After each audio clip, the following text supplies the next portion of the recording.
News కు స్వాగతం. ముఖ్యాంశాలు. ఏపీ మద్యం కుంభకోణంపై రంగంలోకి ఈడీ. మనీ లాండరింగ్ కోణంపై దర్యాప్తు. 5 రాష్ట్రాల్లోని 20 చోట్ల ఏకకాలంలో సోదాలు. మద్యం కుంభకోణంలో 8 మంది నిందితుల రిమాండ్ పొడిగింపు.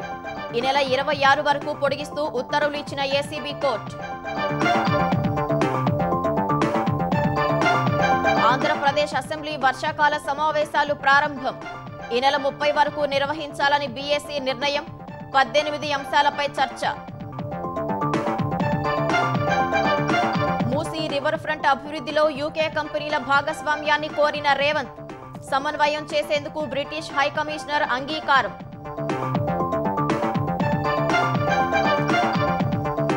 దేశవ్యాప్తంగా అసలు ఓట్లు తొలగించి నకిలీలు సృష్టిస్తున్నారన్న రాహుల్. చోరీ చేసేవారిని ఈసీ రక్షిస్తోందని ఆరోపణ. ఖండించిన కమిషన్.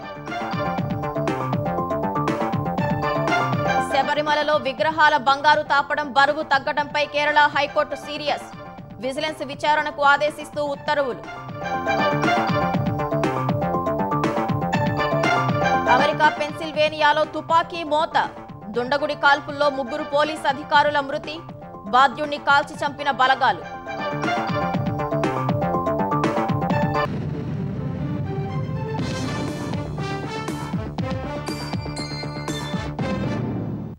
వైసీపీ హయాం నాటి మద్యం కుంభకోణం కేసులో మనీ లాండరింగ్ కోణంపై దర్యాప్తు కోసం ఈడీ రంగంలోకి దిగింది. ఆంధ్రప్రదేశ్, తెలంగాణ సహా 5 రాష్ట్రాల్లోని 20 ప్రాంతాల్లో ఈడీ అధికారులు ఏకకాలంలో తనిఖీలు చేస్తున్నారు. కొన్ని చోట్ల సోదాలు ముగియగా కీలక పత్రాలను స్వాధీనం చేసుకున్నారు.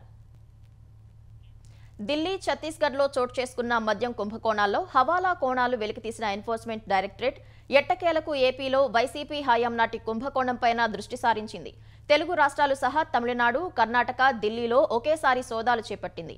వైసీపీ హయాంలో ప్రభుత్వ ఆధ్వర్యంలోనే మద్యం దుకాణాలు తెరిచి ప్రముఖ బ్రాండ్లన్నీ పక్కన పెట్టి జే బ్రాండ్లకు గేట్లెత్తారు. కొన్ని డిస్టిలరీలను హస్తగతం చేసుకుని రకరకాల పేర్లతో మద్యం ఉత్పత్తి చేయించారు. కమిషన్లు ఇచ్చిన కంపెనీలకే అధిక ఆర్డర్లు కట్టబెట్టారు. బెవరేజెస్ కార్పొరేషన్ నుంచి మద్యం సరఫరాదారుకు బిల్లులు చెల్లించగానే మద్యం ముఠ తమ ముడుపులు వసూలు చేసుకునేవారు. ఈ ప్రక్రియ అంతా కుట్రపూరితంగా జరిగిందని ఇప్పటికే ప్రత్యేక దర్యాప్తు బృందం తేల్చింది. వైసీపీ హయాంలో మద్యం మాటున దాదాపు 3,500 కోట్ల దోపిడీకి పాల్పడినట్లు సిట్టు గుర్తించింది. ఈ మొత్తాన్ని డొల్ల కంపెనీలు, బినామీ సంస్థల ద్వారా మళ్లించినట్లు ఛార్జిషీట్లలో పేర్కొంది. మద్యం ముడుపుల సొమ్ముతో కొందరు స్థిరాస్తి వ్యాపారాలు చేయగా మరికొందరు విదేశాల్లో పెట్టుబడులు పెట్టినట్లు సిట్ ఆధారాలు సేకరించింది. మద్యం ముడుపుల్ని విదేశాలకు హవాలా మార్గంలో తరలించారనే కోణంలో ఈడీ విచారణ చేపట్టింది. పీఎంఎల్ఏ చట్టం కింద కేసు నమోదు చేసిన ఈడీ కుంభకోణంలో ఆరోపణలు ఎదుర్కొంటున్న వ్యక్తులు, సంస్థలే లక్ష్యంగా సోదాలు చేపట్టింది. మళ్లించిన నిధులు, హవాలా మార్గాల్లో విదేశాలకు తరలిపోయిన నగదుపై ఆరా తీస్తోంది. అక్రమంగా సంపాదించిన డబ్బుతో కూడబెట్టిన ఆస్తులపైన విచారణ జరుపుతుంది. పలు కంపెనీలకు ఈడీ అధికారులు నోటీసులు ఇచ్చి వెళ్లారు. మరికొన్ని చోట్ల సోదాలు ముగిశాయి.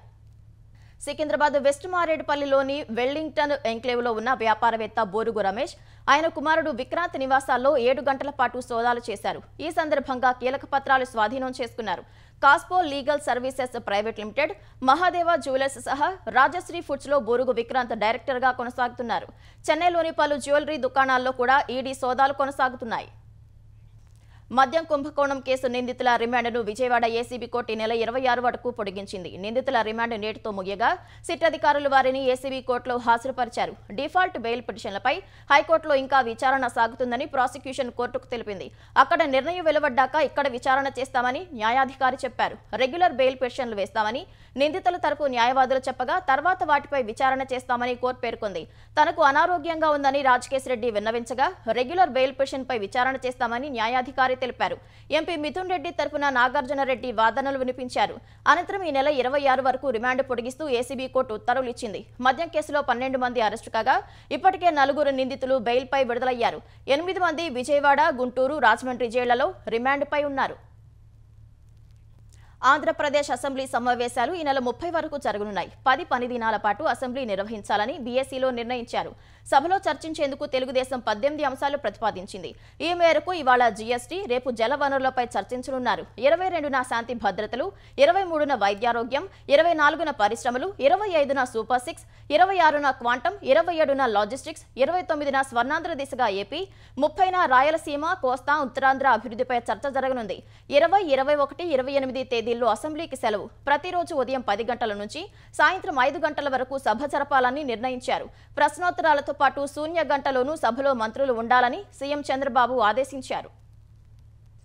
టిట్కో ఇళ్లకు సంబంధించి వైసీపీ ప్రభుత్వం 3,664 కోట్ల బిల్లులు పెండింగ్ పెట్టిందని ఆంధ్రప్రదేశ్ పురపాలక శాఖ మంత్రి నారాయణ అసెంబ్లీలో వెల్లడించారు. టిట్కో ఇళ్ల నిర్మాణంపై ఎమ్మెల్యేలు అడిగిన ప్రశ్నలకు మంత్రి సమాధానం ఇచ్చారు. 2014 నుంచి 19 మధ్య అప్పటి టీడీపీ ప్రభుత్వం 7 లక్షల టిట్కో ఇళ్లు కేటాయిస్తే వైసీపీ హయాంలో వాటిని 2,61,000కు కుదించారని గుర్తు చేశారు.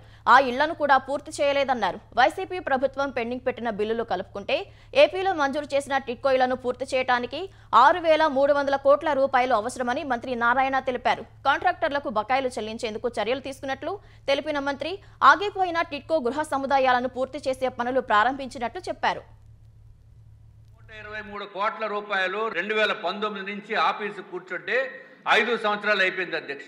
మేము చెప్పిందే జీవో, అరే మాట చెప్పిందే జీవో అన్నారు. కావాలంటే మీరు అడగండి అధ్యక్ష. ఈ టిట్కో హౌసెస్ 2014-19లో 7,01,481 రాష్ట్రానికి ఆ రోజున్న కేంద్ర ప్రభుత్వం, రాష్ట్ర ప్రభుత్వం కలిసి శాంక్షన్ చేయడం జరిగింది అధ్యక్ష. అందులో 5,14,000 యాక్చువల్ గా అడ్మినిస్ట్రేటివ్ క్లియరెన్స్ తీసుకుని టెండర్లు పిలవటం జరిగింది. అయితే గత ప్రభుత్వం వచ్చి దాన్ని 2,61,640కి కట్ చేసింది. కట్ చేసిన అది కూడా పూర్తి చేయలేదు. అయితే మళ్ళీ ఈ ప్రభుత్వం వచ్చిన తర్వాత మొత్తం 163 ప్లేసులు యాక్చువల్ గా ఈ టిట్కో హౌస్ జరుగుతున్నాయి అధ్యక్ష. అందులో 51 ప్లేసులు అంతకు ముందే పూర్తయినాయి. 112 ప్లేసులు ఇప్పుడు పూర్తి చేయాల్సింది ఉంది అధ్యక్ష. ఈ 112 ప్లేసుల్లో లాస్ట్ 4 months లో ఈ కాంట్రాక్ట్లకి 280 కోట్లు పే చేసాం అధ్యక్ష. ఎవరైతే ఇప్పుడు వర్క్ చేస్తున్నారో ఆ కాంట్రాక్ట్లకి. దానికి గాను అటు ఇన్ఫ్రాస్ట్రక్చర్, హౌసెస్ 6 ప్లేసుల్లో స్టార్ట్ అయినాయి అధ్యక్ష. ఓన్లీ హౌసెస్ ఫినిష్ చేయటం 25 ప్లేసుల్లో, ఓన్లీ ఇన్ఫ్రాస్ట్రక్చర్ 20 ప్లేసుల్లో, మొత్తం 112 ప్లేసులకు గాను 51 ప్లేసుల్లో లాస్ట్ 2 months లో స్టార్ట్ చేశారు. ఇంకా 61 ప్లేసుల్లో స్టార్ట్ చేయాల్సి ఉంది. అది నెక్స్ట్ మంత్ ఎండింగ్ లోపల వాళ్ళు స్టార్ట్ చేస్తామని యాక్చువల్ గా కాంట్రాక్ట్లు చెప్పడం జరిగింది. గత వైసీపీ ప్రభుత్వం ఏపీలో సాగునీటి రంగాన్ని ధ్వంసం చేస్తే కూటమి ప్రభుత్వం చివరి ఎకరం వరకు సాగునీరు అందించేందుకు ప్రయత్నిస్తోందని ఏపీ జలవనరుల శాఖ మంత్రి నిమ్మల రామానాయుడు తెలిపారు. ఉత్తరాంధ్ర ప్రజల రుణం తీర్చుకోవాలనే ఆకాంక్షతో BRS Vamsadhara, Thotapalli, Vamsadhara Nagavali link, Janjhavathi, Hiramandalam lift, Nagavali Champavathi, Mahendra Tanaya, Tarakarama, Theerthasagar వంటి కీలక ప్రాజెక్టులను 2 ఏళ్లలో పూర్తి చేసేలా కార్యాచరణ సిద్ధం చేయాలని ముఖ్యమంత్రి ఆదేశించినట్లు నిమ్మల తెలిపారు. ఇందుకు 2,000 కోట్ల నిధులు కేటాయించినట్లు చెప్పారు. పోలవరం ఎడమ కాల్వకు గత వైసీపీ ప్రభుత్వం ₹1 కేటాయించలేదన్న మంత్రి కూటమి ప్రభుత్వం 1,200 కోట్లు కేటాయించి ఈ ఏడాది అనకాపల్లి వరకు గోదావరి జలాలు తీసుకెళ్లాలనే లక్ష్యంతో పనులు చేస్తున్నట్లు చెప్పారు. ఉత్తరాంధ్రకు సంబంధించి మొన్ననే వంశధార గాని, తోటపల్లి కానీ ఇట్లా ఏవైతే గత 20-30 సంవత్సరాల నుంచి నిలిచిపోయినటువంటి ప్రాజెక్టులు ఏవైతే ఉన్నాయో వాటన్నిటిని కూడా ప్రయారిటీలో పెట్టుకుని నాకు 2 సంవత్సరాల్లో ఈ ప్రయారిటీలో ఉన్నటువంటి ప్రాజెక్టులన్నీ కూడా పూర్తి చేయాలి అనేటువంటి విధంగా ముఖ్యమంత్రి గారు కూడా మరి ఆదేశించడం జరిగిందని చెప్పేసి కూడా మరి తెలియజేసుకుంటున్నాం. అదేవిధంగా ఎర్రమండలం లిఫ్ట్ స్కీమ్ కూడా ఉంది అధ్యక్ష. ఇందులో ఖచ్చితంగా ఆ ప్రయారిటీ ప్రకారం 2 years మేము టైం బాండ్ పెట్టుకుని క్లియర్ చేస్తాం. మూసీ రివర్ ఫ్రంట్ అభివృద్ధిలో యూకే కంపెనీలు భాగస్వాములు కావాలని బ్రిటిష్ హై కమిషనర్ లిండీ కెమెరాన్ను సీఎం రేవంత్ రెడ్డి కోరారు. జీసీసీ, ఫార్మా, నాలెడ్జ్ అకాడమీ విభాగాల్లోనూ పెట్టుబడులు పెట్టాలని విజ్ఞప్తి చేశారు. హైదరాబాద్ జూబ్లీహిల్స్ నివాసంలో లిండీ కెమెరాన్తో రేవంత్ రెడ్డి సమావేశమయ్యారు. ఈ సందర్భంగా తెలంగాణలో తీసుకురాబోతున్న కొత్త ఎడ్యుకేషన్ పాలసీ డ్రాఫ్ట్ను ఆమెకు రేవంత్ రెడ్డి వివరించారు. యూకే ప్రతిష్టాత్మకంగా అందించే చెవెనింగ్ స్కాలర్షిప్ కో ఫండింగ్ ప్రాతిపదికన తెలంగాణ మెరిట్ విద్యార్థులకు అందించేందుకు బ్రిటిష్ హై కమిషనర్ అంగీకరించారు. విద్యారంగం, సాంకేతికత రంగాల్లో సహకారం అందించేందుకు సిద్ధంగా ఉన్నట్లు రేవంత్ రెడ్డికి ఆమె వివరించారు. తెలంగాణలోని ప్రభుత్వ టీచర్లు, ప్రొఫెసర్లకు శిక్షణ ఇచ్చేందుకు సుముఖత వ్యక్తం చేశారు. దేశవ్యాప్తంగా ఉన్న ఓట్లు తొలగించి నకిలీ ఓట్లు సృష్టిస్తున్నారని లోక్సభలో విపక్ష నేత రాహుల్ గాంధీ ఆరోపించారు. మహారాష్ట్ర, కర్ణాటకలో జరిగిన ఉదంతాలను మరోసారి వివరించిన రాహుల్ ఓట్ల దొంగలను ఈసీ రక్షిస్తోందని ఆరోపించారు. ఓట్ల చోరీ పరిశ్రమ నిర్వాహకులు ఎవరో తేలాలని డిమాండ్ చేశారు. కాంగ్రెస్ బలంగా ఉన్న ప్రాంతాల్లో ఓట్లను తొలగిస్తూ కొత్తగా నకిలీ ఓట్లను సృష్టిస్తున్నారని వివరించారు. మహారాష్ట్రలోని రజూరా అసెంబ్లీ నియోజకవర్గంలో 6,850 నకిలీ ఓట్లను జాబితాలో చేర్చారని అన్నారు. కర్ణాటకలో ఓట్లు తొలగించేందుకు వివిధ రాష్ట్రాల ఫోన్ నెంబర్లు వాడారన్న రాహుల్ ఈ నెంబర్లు ఎవరివి, ఎవరు ఆపరేట్ చేశారో తేలాలన్నారు. సూర్యకాంత్ పేరుతో 12 నిమిషాల వ్యవధిలో 14 దరఖాస్తులు వెళ్లాయన్న రాహుల్ సూర్యకాంత్కు తెలియకుండానే ఓటు తొలగించాలంటూ ఆయన పేరిట దరఖాస్తు చేశారని తెలిపారు. ఫేక్ లాగిన్లు, ప్రత్యేక సాఫ్ట్వేర్లతోనే ఓట్లు తొలగిస్తున్నారని రాహుల్ పేర్కొన్నారు. ఇలా అనేక రాష్ట్రాల్లో వ్యవస్థీకృతంగా ఓట్లను తొలగిస్తున్నారని ఆరోపించారు. మహారాష్ట్ర, కర్ణాటకలో చేసిన వారే ఉత్తరప్రదేశ్, హర్యానాలోనూ చేస్తున్నారని తెలిపారు. ఓట్లు తొలగించేందుకు కొందరు వ్యక్తులు వ్యవస్థను హైజాక్ చేస్తున్నారని పేర్కొన్నారు. తాను బయటపెట్టిన వివరాలు హైడ్రోజన్ బాంబు కాదని, అది ముందుందని తెలిపారు. ये 4 बजे सुबह उठ के फाइल करते हैं, पता नहीं क्या हुआ। 4 बजे सुबह कहा कि भैया मैं 2 वोटर को डिलीट कर दूंगा और कितने 36 सेकंड में डिलीट करने फिर सो गए। हमारी माइंड में पहले सवाल था कि क्या इलेक्शन कमीशन भी सो रहा है, मगर नहीं, सोया कोई नहीं, जगे हुए हैं, सिस्टमैटिकली मदद हो रही है। ये देखिए दूसरी बात, जो भी डिलीट कर रहा है वोटर लिस्ट में उसका सीरियल नंबर 1 है, मतलब जो भी वोटर लिस्ट में पहले नंबर पे आता है वही डिलीट कर रहा है। 5वें नंबर वाला, 7वें नंबर वाला, 10वें वाला कोई कर रहा। तो हो क्या रहा है, सॉफ्टवेयर से ये काम किया जा रहा है। सॉफ्टवेयर प्रोग्राम कह रहा है पहला नाम निकालो और इसका प्रयोग करके डिलीट करो। రాహుల్ గాంధీ ఓట్ల చోరీ ఆరోపణలను కేంద్ర ఎన్నికల సంఘం తోసిపుచ్చింది. ఓట్లను ఆన్లైన్ ద్వారా తొలగించడం అసాధ్యమన్న ఈసీ ఆయన ఆరోపణలు అవాస్తవం, నిరాధారమని అభిప్రాయపడింది. ఈ మేరకు కేంద్ర ఎన్నికల సంఘం ఓ ప్రకటన విడుదల చేసింది. రాహుల్ గాంధీ పొరపాటుగా భావించినట్లు ఏ ఒక్కరూ కూడా ఆన్లైన్ ద్వారా మరొకరి ఓటును తొలగించలేరని స్పష్టం చేసింది. తన వాదన వినిపించేందుకు ఓటు కోల్పోయిన బాధితుడికి అవకాశం ఇవ్వకుండా ఓటు తొలగించడం సాధ్యం కాదని తేల్చి చెప్పింది. ఓట్ల చోరీ ద్వారా ప్రజాస్వామ్యాన్ని దెబ్బతీస్తున్న వారిని సీఈసీ జ్ఞానేష్ కుమార్ కాపాడుతున్నారని రాహుల్ గాంధీ ఆరోపించిన నేపథ్యంలో ఈసీ ఈ మేరకు ప్రకటన జారీ చేసింది. ప్రముఖ శబరిమల ఆలయంలోని విగ్రహాల బంగారం తాపడం బరువు తగ్గటాన్ని కేరళ హైకోర్టు తీవ్రంగా పరిగణించింది. ఈ వ్యవహారంపై విజిలెన్స్ కమిటీ దర్యాప్తు చేపట్టాలని ధర్మాసనం ఆదేశాలు జారీ చేసింది. శబరిమల గర్భగుడి ముందు ఉన్న ద్వారపాలక విగ్రహాలకు బంగారు తాపడం కోసం 2019లో తొలగించారు. ఆ సమయంలో విగ్రహాలు 42.8 కిలోలు ఉండగా బంగారం తాపడం తర్వాత బరువు 38.28 కిలోలకు తగ్గినట్లు ఉన్నత న్యాయస్థానం గుర్తించింది. శబరిమల స్పెషల్ కమిషనర్కు సమాచారం ఇవ్వకుండానే ద్వారపాలక విగ్రహాలను బంగారు తాపడం కోసం తొలగించడంపై హైకోర్టులో పిటిషన్ దాఖలైంది. విచారణ జరిపిన కేరళ హైకోర్టు విగ్రహాల బరువు 4.524 కేజీలు తగ్గటాన్ని తీవ్రంగా పరిగణించింది. విగ్రహాలను తిరిగి అమర్చినప్పుడు ఎందుకు బరువును సరిచూడలేదని ప్రశ్నించింది. అందుకు కారణం బంగారు పూత తగ్గటమేనని న్యాయస్థానం అభిప్రాయపడింది. ఇందులో అనేక లోపాలు కనిపిస్తున్నాయని, బరువు ఎందుకు తగ్గిందో తేల్చేందుకు విజిలెన్స్ కమిటీ దర్యాప్తునకు ఆదేశిస్తున్నట్లు హైకోర్టు ప్రకటించింది. 3 వారాల్లోగా పూర్తి నివేదికను సమర్పించాలని స్పష్టం చేసింది. అనంతరం ఈ కేసు విచారణను ఈ నెల 30కి వాయిదా వేసింది. ఆంధ్రప్రదేశ్లో సోలార్ విద్యుత్ ఉత్పత్తి సామర్థ్యం 5,006 మెగావాట్లకు చేరినట్లు ఏపీ విద్యుత్ శాఖ మంత్రి గొట్టిపాటి రవికుమార్ తెలిపారు. సౌర విద్యుత్ ఉత్పత్తి సామర్థ్యంపై సభ్యులు అడిగిన ప్రశ్నకు సమాధానం ఇచ్చిన మంత్రి సోలార్ విద్యుత్ ఉత్పత్తిని పెంచేందుకు AP integrated clean energy policy 2024ను తెచ్చినట్లు వివరించారు. నూతన పాలసీ ద్వారా ఏపీలో సోలార్ విద్యుత్ సామర్థ్యాన్ని 78.50 గిగావాట్లకు పెంచాలనే లక్ష్యంతో పనిచేస్తున్నట్లు మంత్రి వివరించారు. మోడల్ స్కూల్, కేజీబీవీ వసతి గృహాల్లో 2,138 కిలోవాట్ల సామర్థ్యంతో రూఫ్ టాప్ సోలార్ ఏర్పాటు చేశామని చెప్పారు. పీఎం శ్రీ పథకం కింద గ్రిడ్ అనుసంధానిత రూఫ్ టాప్ సోలార్ వ్యవస్థల ఏర్పాటుకు ప్రణాళికలు సిద్ధం చేశామన్నారు. పీఎం శ్రీ పథకం ద్వారా 3,550 కిలోవాట్ల ఉత్పత్తి లక్ష్యంతో 415 పాఠశాలల్లో ఏర్పాటుకు టెండర్లు పిలిచినట్లు చెప్పారు. పీఎం సూర్యఘర్కు బ్యాంకర్లు మద్దతు కోసం ప్రభుత్వం ఇప్పటికే చర్యలు చేపట్టిందని గొట్టిపాటి వివరించారు. ప్రభుత్వ భవనాలపై రూఫ్ టాప్ సోలార్ ఏర్పాటు ప్రక్రియ వేగవంతం చేశామని, త్వరలోనే పంచాయతీ భవనాలపై ఏర్పాటు చేస్తామని తెలిపారు. ప్రభుత్వ భవనాలపై 130 మెగావాట్ల సామర్థ్యంతో సోలార్ ప్యానెల్స్ ఏర్పాటుకు సిద్ధంగా ఉన్నట్లు మంత్రి గొట్టిపాటి సభకు వివరించారు. 2014 నుంచి 19 మధ్య కాలంలో 9 గిగావాట్ల పునరుత్పాదక విద్యుత్ సామర్థ్యాన్ని ఏపీ సాధిస్తే వైసీపీ ప్రభుత్వం అనాలోచిత నిర్ణయాలతో విద్యుత్ వ్యవస్థను సర్వనాశనం చేసిందని మండిపడ్డారు. ఉత్పత్తిని పెంచకుండా 9 సార్లు ఛార్జీలు పెంచి ప్రజలపై భారం వేసిందని ఆగ్రహం వ్యక్తం చేశారు. యూరియా సహా రైతు సమస్యలన్నింటిపై చర్చకు ప్రభుత్వం సిద్ధంగా ఉందని ఏపీ వ్యవసాయ మంత్రి అచ్చెన్నాయుడు శాసన మండలిలో స్పష్టం చేశారు. యూరియా సమస్యలపై వాయిదా తీర్మానమిచ్చిన వైసీపీ సభ్యులు మండలి ప్రారంభం కాగానే చర్చకు పట్టుబట్టారు. వైసీపీ తీర్మానాన్ని తిరస్కరించిన చైర్మన్ మరో రోజు స్వల్పకాలిక చర్చ చేపడతామని చెప్పారు. అయినా వైసీపీ సభ్యులు శాంతించకపోవడంతో సభను 10 నిమిషాల పాటు వాయిదా వేశారు. తిరిగి ప్రారంభమయ్యాక కూడా వైసీపీ సభ్యులు ఆందోళన కొనసాగించగా అచ్చెన్నాయుడు తప్పుపట్టారు. బిజినెస్ అంతా పోస్ట్పోన్ చేసి యూరియా చర్చమైన అధ్యక్ష ఎందుకు మళ్ళీ దానికి రేపు ఎల్లుండు అవతలాడు ఎందుకు అధ్యక్ష? ఏ రోజు ఎజెండా ఆ రోజు ఇచ్చారు. ఈ రోజు ఎజెండా కూడా ఉంది. నేనేం పారిపోవటం లేదు, ప్రభుత్వం పారిపోవటం. ఈ చర్చ జరగాలి, వాస్తవాలు రాష్ట్ర రైతాంగానికి తెలియజేయాలి. గత ప్రభుత్వాలు ఏం చేశాయి, ఈ ప్రభుత్వం ఏం చేసింది, ఎందుకు ఈ సమస్య వచ్చింది, ఈ సమస్య పరిష్కరించడానికి ప్రభుత్వం ఏ నిర్ణయాలు తీసుకుంది, ఇప్పుడు ఉన్నటువంటి పరిస్థితి ఏంటనేది ఈ రాష్ట్రంలో ఉన్నటువంటి ప్రజలకి రైతాంగానికి తెలియచేయవలసినటువంటి బాధ్యత గల ప్రభుత్వంగా మా మీద ఉంది. మేము సిద్ధంగా ఉన్నాము. స్టేట్మెంట్ ఇవ్వమంటే స్టేట్మెంట్ ఇస్తాను. ఒకవేళ డిస్కషన్ పెడితే డిస్కషన్ మీకు సమాధానం చెప్తాను. వాయిదా అవసరం ఏంటి? బిఎస్సీలో తీసుకుందాం నిర్ణయం. మీరు అడిగిన దానికి మంత్రి గారు కూడా ఒప్పుకున్నారు కనుక. ఎందుకంటే రైతాంగం ఎంతో అత్యవసరమైన సమస్య అధ్యక్ష. ఇది రైతులంతా ఇబ్బంది పడుతున్నారు అధ్యక్ష. బయటని మాకేమి వ్యక్తిగత అంశం కాదు అధ్యక్ష, ఇది రాజకీయ ఉద్దేశం కాదు అధ్యక్ష. గత 5 సంవత్సరాలు చెప్పాడు కదా, గత 5 సంవత్సరాలు ఎక్కడనే ధర్నాలు జరిగాయి అధ్యక్ష. ఎందుకు వచ్చినప్పుడు ప్రభుత్వం వైఫల్యం పెడదాం, మీరు ఏది కావాలంటే అది పెడదాం.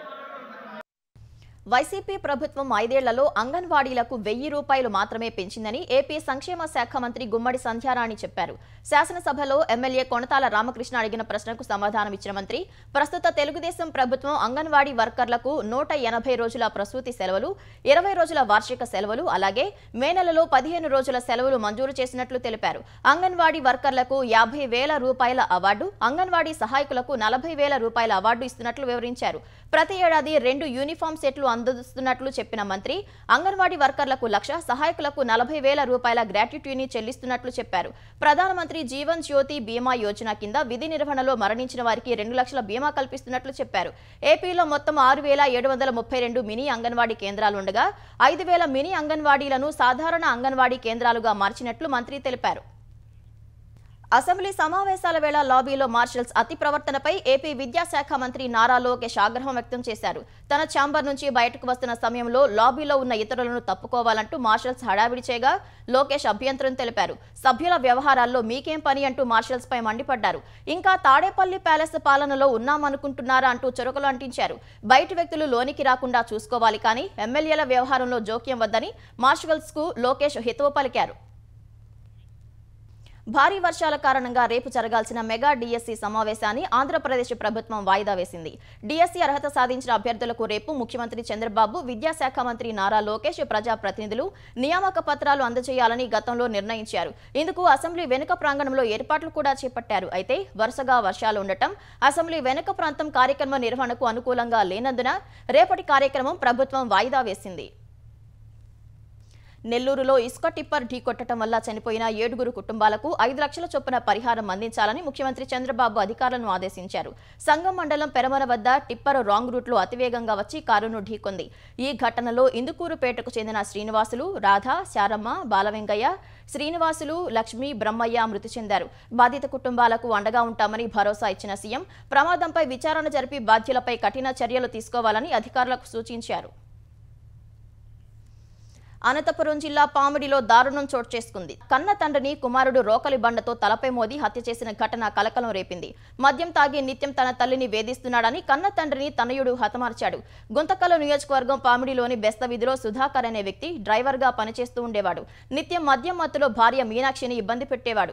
ఇది చూసి సహించలేని కుమారుడు ప్రకాష్ తండ్రితో నిత్యం వాదించేవాడు. ఈ నేపథ్యంలోనే ఉదయం ఇరువురి మధ్య గొడవ చోటు చేసుకుంది. ఈ క్రమంలో ప్రకాష్ రోకలి బండతో తండ్రి సుధాకర్ తలపై మోది హత్య చేసినట్లు పోలీసులు తెలిపారు. తర్వాత ప్రకాష్ పోలీస్ స్టేషన్లో లొంగిపోయినట్లు తెలిసింది. బతుకమ్మ పండుగ కోసం బీఆర్ఎస్ పార్టీ ప్రత్యేక పాటలను రూపొందించి విడుదల చేసింది. రాష్ట్రంలోని కాంగ్రెస్ ప్రభుత్వ వైఫల్యాల ఆధారంగా రూపొందించిన 3 బతుకమ్మ పాటలను తెలంగాణ భవన్లో బీఆర్ఎస్ మహిళా నేతలు విడుదల చేశారు. మాజీ మంత్రులు సవితా ఇంద్రారెడ్డి, సునీత లక్ష్మారెడ్డి, సత్యవతి రాథోడ్, ఎమ్మెల్యే కోవా లక్ష్మి, ఎమ్మెల్సీ దేశపతి శ్రీనివాస్ ఇతర నేతలు కార్యక్రమంలో పాల్గొన్నారు. తెలంగాణ ఉద్యమంలో బతుకమ్మ గొప్ప పోరాట రూపంగా మారిందని, ఇప్పుడు అదే స్ఫూర్తితో కాంగ్రెస్ ప్రభుత్వంపై పోరాడేందుకు ఈ పాటలు దోహదం చేస్తాయని నేతలు అన్నారు. పాటల విడుదల అనంతరం బీఆర్ఎస్ మహిళా నేతలు బతుకమ్మ ఆడి పాడారు.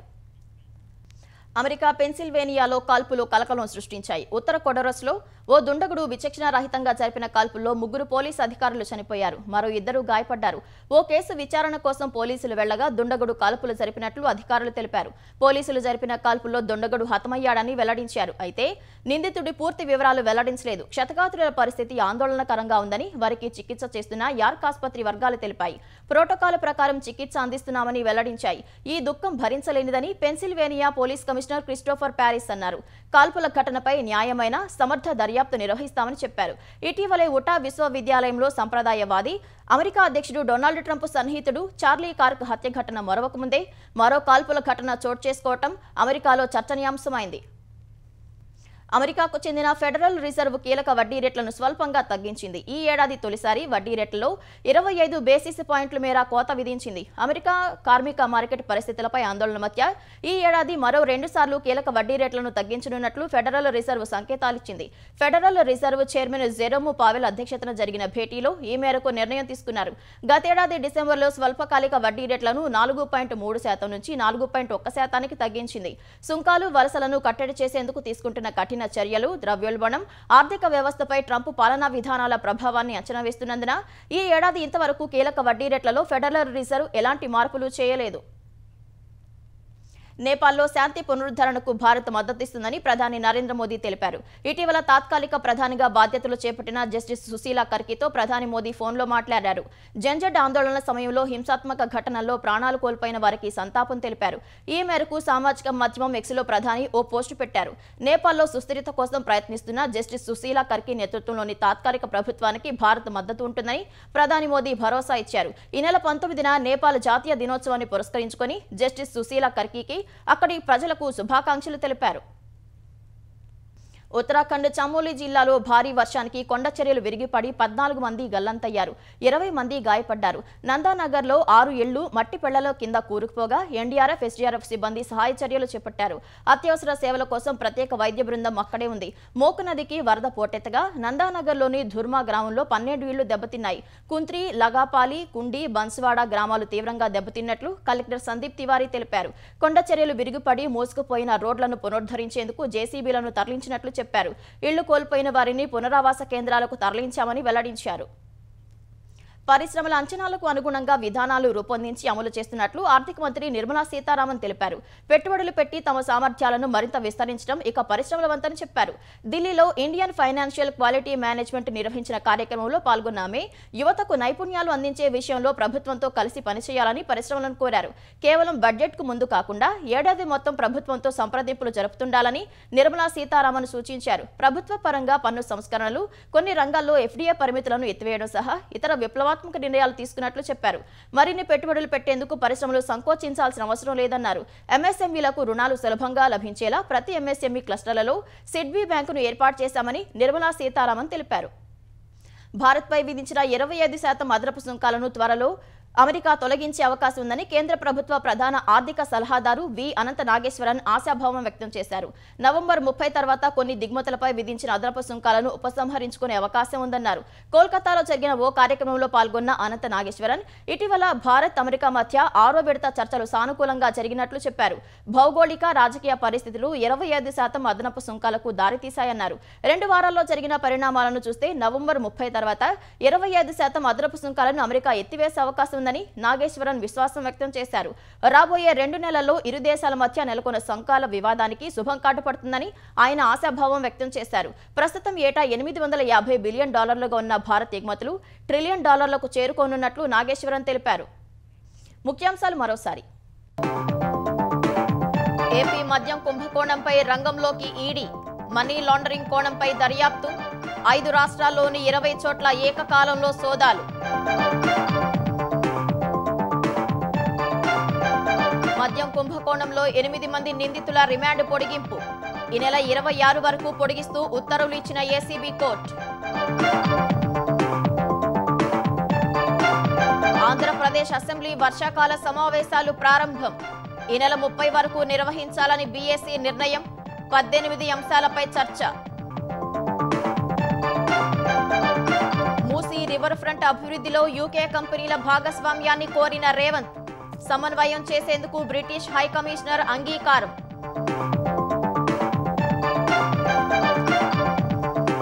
దేశవ్యాప్తంగా అసలు ఓట్లు తొలగించి నకిలీలు సృష్టిస్తున్నారన్న రాహుల్. చోరీ చేసేవారిని ఈసీ రక్షిస్తోందని ఆరోపణ. ఖండించిన కమిషన్. శబరిమలలో విగ్రహాల బంగారు తాపడం బరువు తగ్గడంపై కేరళ హైకోర్టు సీరియస్. విజిలెన్స్ విచారణకు ఆదేశిస్తూ ఉత్తర్వులు. అమెరికా పెన్సిల్వేనియాలో తుపాకీ మోత. దుండగుడి కాల్పుల్లో 3 పోలీస్ అధికారుల మృతి. బాధ్యుణ్ణి కాల్చి చంపిన బలగాలు.